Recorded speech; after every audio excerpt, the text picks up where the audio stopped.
This is Valley News Live at noon.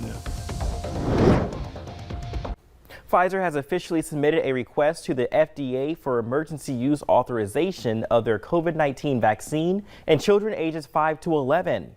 That's good news for parents who are anxious to get their kids vaccinated as they return to school. However, the process will take some time. If approved, it could be a while before those vaccines are rolled out. An FDA advisory panel is expected to meet on October 26 to discuss Pfizer's data. The FDA has already approved the use of the Pfizer COVID vaccine for everyone 12 and over. Sanford Health is now offering the third and booster shot of COVID-19 vaccines. There is a difference between which one you should receive. The third shot is for those that are immunocompromised, including having cancer, untreated HIV, or even a transplant. This group doesn't always build the appropriate levels of protection after receiving the 2 doses. It must be administered at least 28 days after the completion of the vaccine series with Pfizer and Moderna.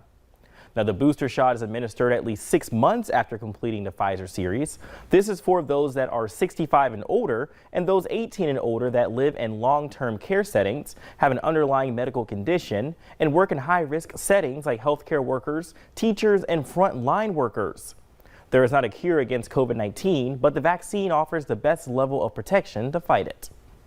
As we continue to assist with patients and, other maybe in teachers in the schools, they may have more interactions with people that have, could be possibly bringing the COVID virus in. So we would want to make sure that everyone that needs that booster dose has the ability to receive it.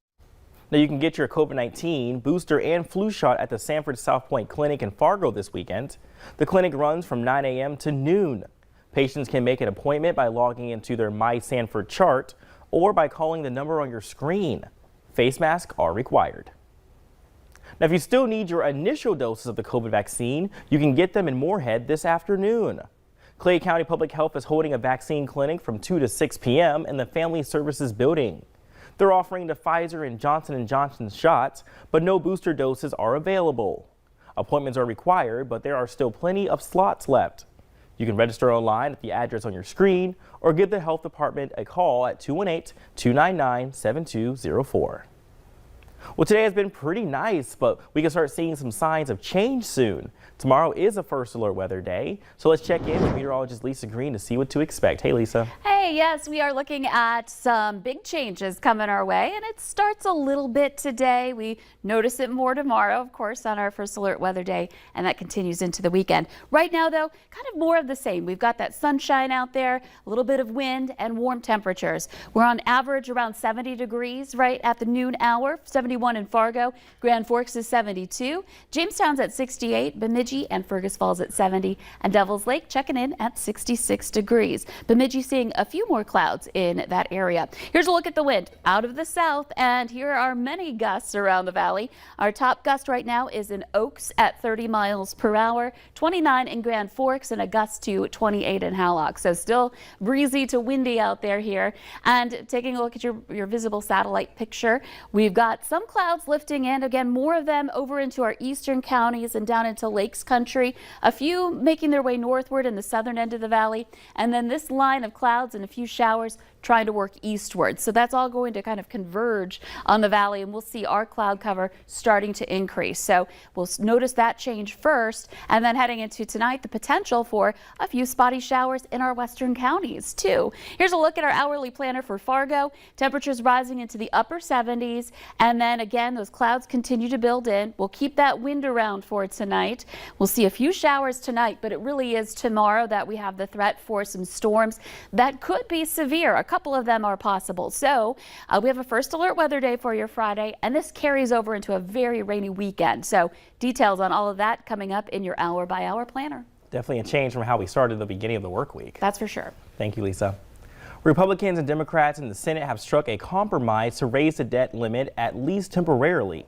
Negotiations began after Minority Leader Mitch McConnell released a statement yesterday saying his party would temporarily give up its objections, allowing Democrats to raise the ceiling until December. The extension means we could back in the same place in 2 months unless Democrats find a way to extend the debt limit further on their own. Democrats could fold an extension of the debt limit into a multi-trillion-dollar social spending package, but 2 senators are holding out. 2 people were hurt after running into a black bear with their car. The Minnesota State Patrol says the crash happened last night around 10 on Highway 59 in Monoman, and an SUV driver and her passenger were hurt when their car hit the bear that was standing on the highway. Their injuries are not serious, but there's no indication on the crash report about what happened to the bear. Community members are rallying around a 10-year-old Crookston girl who was hit by a semi earlier this week. Kaylee Acevedo is still fighting for her life in a Fargo hospital this afternoon. Her family tells us she's undergone multiple surgeries since the accident on Monday, but she remains a strong fighter. A motorcycle ride benefit has been scheduled for next weekend on October 16th. The money raised will go towards Kaylee's medical bills. The poster for the benefit says the ride will begin at 11 in the Walmart parking lot, and the ride will go through the cities of Fertile and Chantilly before ending with a cookout at Highland Park in Crookston. Organizers say any type of vehicle is welcome, and it costs $20 per motorcycle or car. Well, coming up at noon, unemployment numbers are slightly down, but experts say we're still not out of the woods yet. But next, tomorrow is a First Alert Weather Day. Lisa Green lets us know when we can expect some rain to move in.